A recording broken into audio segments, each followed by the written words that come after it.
অবশ্যই আপনি আমাদের প্রভু। আমরা সকলেই তখন স্বীকৃতি প্রদান করেছি।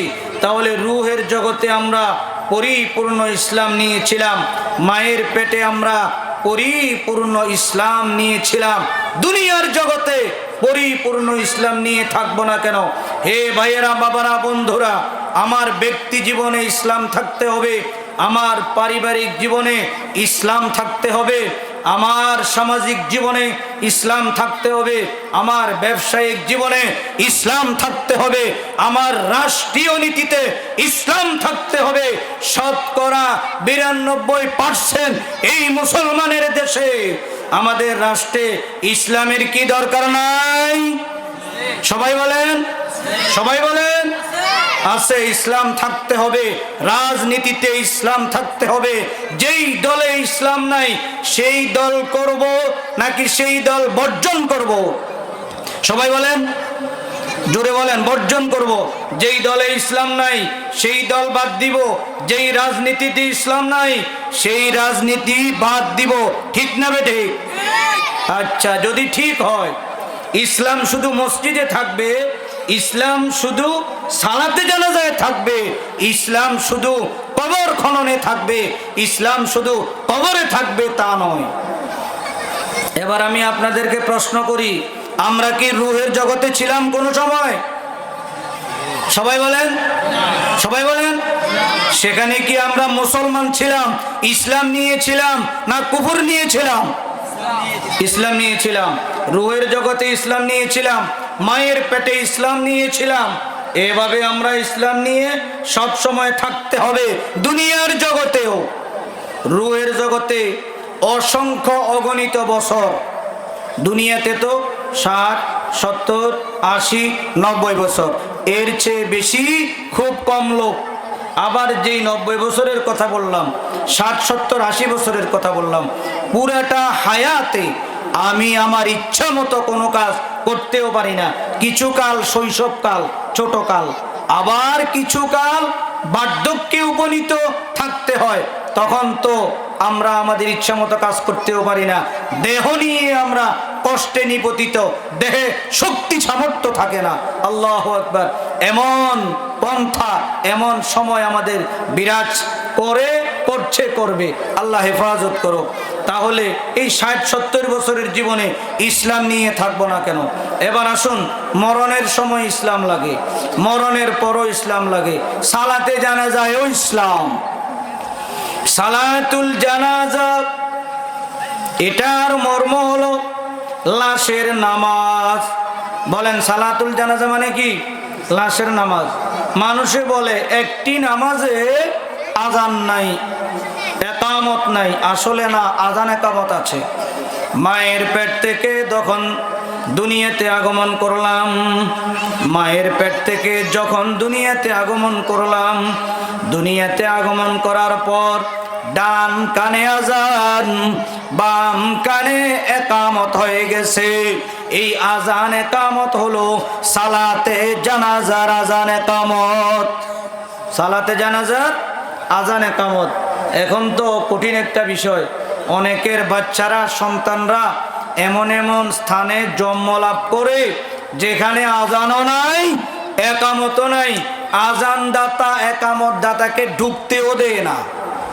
কেউ যদি না থাকে, বাচ্চা জন্মের পর শুধু মা আছে, মা জননী। এই জননী তিনি তখন মরণের সাথে খেলা করছেন, মৃত্যুর সাথে তার পাঞ্জা লড়ছে।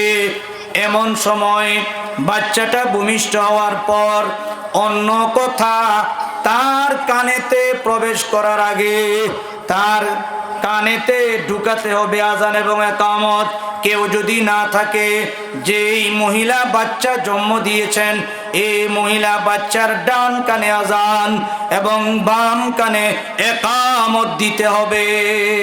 আলেম সাহেব, ইমাম সাহেব, মুয়াজ্জিন সাহেব, এদেরকে পাওয়া যাচ্ছে না। এখন হাসপাতালের বেডে কঠিন জায়গাতে বাচ্চা হয়েছে, আজান ছাড়া কি থাকবে? না না। একামত ছাড়া কি থাকবে? না না, থাকবে না। সেখানেও আজান দিতে হবে। বাচ্চা জন্মের পর পুরুষ যদি পাওয়া না যায়, নারীরাও আজান একামত দিতে পারবেন। মাসআলা ভালো করে জেনে নেবেন। সালাতে জানাজার লাশের নামাজের আজান একামত হয়ে গেছে জন্ম হওয়ার সাথে সাথে। এখন এবার নামাজটা বাকি। এই নামাজটা ৬০-৭০ বছর বয়স পেরিয়ে যাওয়ার পর হয়। কারো কারো জন্য একদিন পরেও হয়, কারো কারো জন্য যুবক অবস্থায় হয়, কারো কারো জন্য ১০০ বছর পরে হয়। যখন সালাতে জানাজা কায়েম হয়, ইমাম সাহেব প্রথম তাকবীর বলেন আল্লাহু আকবার। এই তাকবীর বলার পর হাত বেঁধে আল্লাহর প্রশংসা করেন, সানাফাত করেন, সুবহানাকাল্লাহুম্মা ওয়া বিহামদিকা ওয়া তাবারাকা ইসমুকা ওয়া তাআলা জাদ্দুকা ওয়া জাল্লা সানাউকা ওয়া লা ইলাহা গায়রুক। সালাতে জানাজার সানাতে ওয়া লা ইলাহা গায়রুকের আগে ওয়া জাল্লা সানাউকা একটা বাক্য, জুমলা, সেন্টেন্স বাড়তি আছে। এটা অনেক প্রফেসরেরাও জানে না। আল্লাহ হেফাজত করুক। দ্বিতীয়বার যখন আল্লাহু আকবার বলে, হ্যাঁ আল্লাহু আকবার বললাম দ্বিতীয়বার।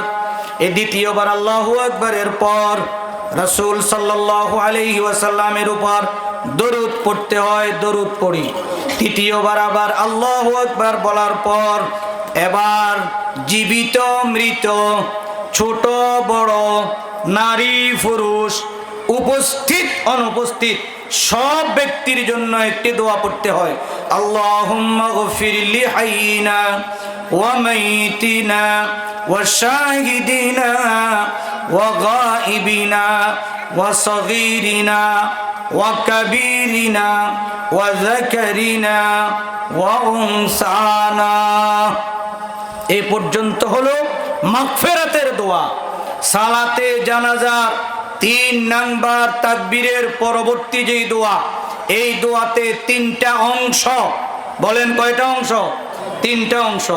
৩টা অংশের প্রথমটাতে হলো জীবিত মৃত, উপস্থিত অনুপস্থিত, ছোট বড়, নারী পুরুষ সকলকে আল্লাহ আপনি মাফ করে দিন।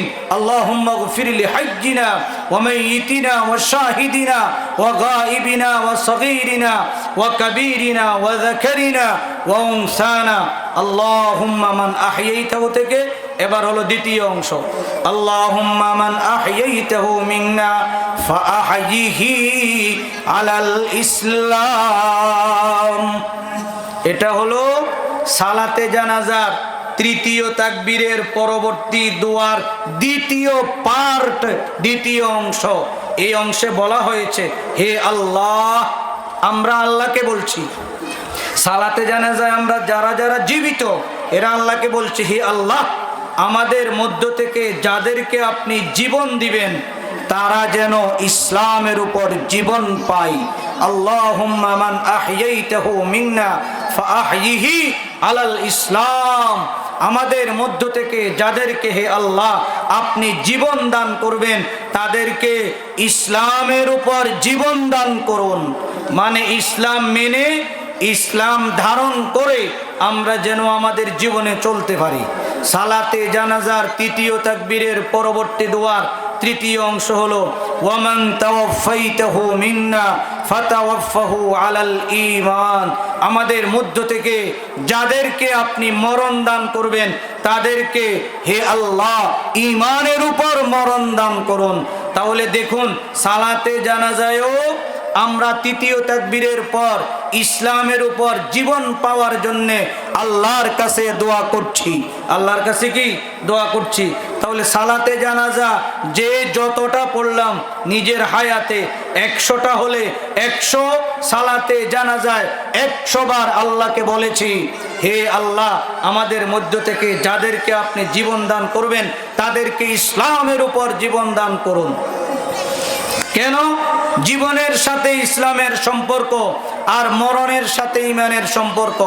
ইমানের উপর যেন আমাদের সকলের মরণ হয়, এই দোয়াটা দৈনিক একবার হলেও, পারলে আরো বেশিবার আল্লাহর কাছে করবেন ইনশাল্লাহ। আল্লাহকে বলবেন, হে আল্লাহ, ঈমান নিয়ে যেন মরতে পারি, ইসলাম নিয়ে যেন জীবন যাপন করতে পারি, হে আল্লাহ তৌফিক দান করুন। এরপর লাশটাকে যখন কাঁধে নে, লাশের খাটিয়া যখন কাঁধে নে, তখনও কিন্তু ইসলাম মানে, মরার সাথে ইসলাম মানা। কবরস্থ যখন করে তখনও কিন্তু ইসলাম মানে। কেমন? মিনহা খালাকনাকুম ওয়া ফিহা নুঈদুকুম ওয়া মিনহা নুখরিজুকুম তারাতান উখরা। এই দোয়া পড়ে মাটিও দে, আবার কবরে রাখে বিসমিল্লাহি ওয়া আলা মিল্লাতি রাসূলিল্লাহ বলে। তাহলে সব হলো ইসলামের মাধ্যমে। কিন্তু এত কিছুর পরও আমরা যখন দুনিয়ার জমিনে আমাদের জীবদ্দশায় বিচরণ করি, তখন আমাদের ইসলামের খবর থাকবে না কেন? ইসলামের খবর থাকতে হবে। কি বলেন? ইসলামের খবর থাকতে হবে। সুতরাং খেতে গেলে আমাদের ইসলামের প্রয়োজন, আমরা আমাদের ব্যক্তি জীবনে গেলে ইসলামের প্রয়োজন, আমাদের বিবাহতে ইসলামের প্রয়োজন। অনেক মানব এমন রয়েছেন, অনেক মুসলমান এমন রয়েছেন, তারা মনে মনে ভাবেন বা বাস্তবিকভাবে দেখিয়েও দেন যে বিবাহ শাদীর মধ্যে ইসলামের কোনো প্রয়োজন নেই, বিবাহ শাদীর মধ্যে ইসলামের প্রয়োজন নাই। ইন্না লিল্লাহি ওয়া ইন্না ইলাইহি রাজিউন। ইসলাম অনুপাতে যদি বিবাহ শাদী না হয়, এই বিবাহ মুসলমানের বিবাহ রূপে আল্লাহর দরবারে গ্রহণযোগ্য নয়। বিবাহের অনুষ্ঠান সুন্নাহ মোতাবেক হতে হবে, বিবাহের অনুষ্ঠান ইসলাম মোতাবেক হতে হবে। বিবাহ অনুষ্ঠান বেপর্দা সম্বলিত হতে পারবে না। বিবাহ অনুষ্ঠান গায়ে হলুদের অনুষ্ঠানের মাধ্যমে হতে পারবে না। বিবাহ অনুষ্ঠান নারী পুরুষের অবাধ মেলামেশার মাধ্যমে হতে পারবে না। এগুলো সব ইহুদি, খ্রিস্টান, হিন্দুয়ানি রসম রেওয়াজ, অপসংস্কার, কুসংস্কৃতি, এগুলো থেকে আমরা আমাদের জীবনটাকে, আমাদের জীবনের প্রতিটি পদক্ষেপকে বাঁচিয়ে রাখতে হবে। ইয়া আইয়ুহাল্লাযীনা আমানু উদখুলু ফিস-সিলমি কাফা ওয়া লা তাত্তাবিউ খুতুওয়াতিশ শাইতান ইন্নাহু লাকুম আদুউম মুবিন। আল্লাহ বলেন, হে ঈমানদার বান্দা বান্দীরা, হে কলমা গো,